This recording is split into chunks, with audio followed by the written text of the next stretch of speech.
Guys, ready na ba kayo? Ako kasi ready na kahit wala pa kaming PowerPoint eh. Boy, huwag ka na tol.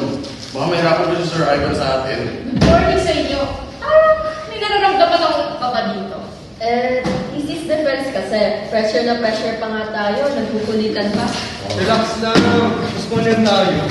Trace Hammond at Fever. Magandang umaga klase. Andun na ba kayo sa thesis defense niyo?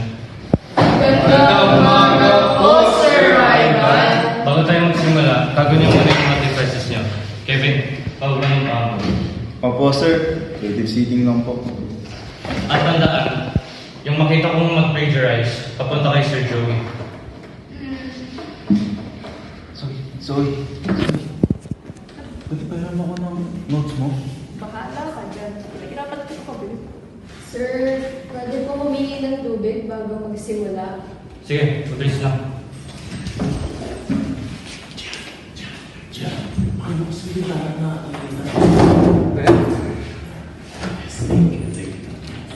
Hirapan pa ako. Bago ang defense, gusto kong malaman. Anong nararamdaman niyo? Sir, kinakabahan po ako. Medyo may konting takot. Pero okay lang, kaya na. Para sa akin, gusto ko lang makapasa na maayos. Diba, yung defend yung research mo at para hindi ka mag-freeze on the spot. So, para mapasaya ang pamilya ko. Ako masaya pa rin ako kasi syempre, kakasama pa rin kami sa team na to.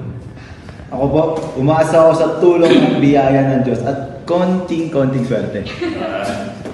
Sir, bakit kahit nasa Catholic school tayo, may practical research pa rin?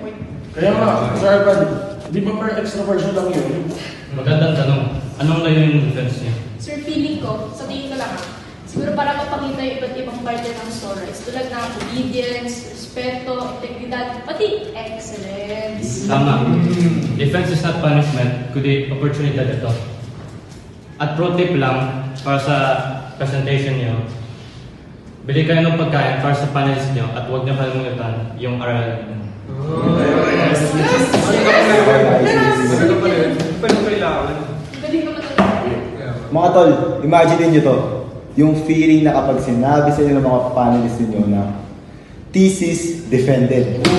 Imagine naman sa'yo, tol, sabihin, thesis undefended. Wala naman doon, naghirapan ko po.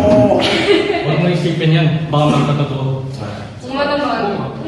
Basta guys, gawin natin na maayos. Huwag natin kalimutan yung RRL natin para imagine mo na, wala silang tanong sa atin na maayos kasi presentation natin, di ba? Oo nga kayo. Pwede nga kayo.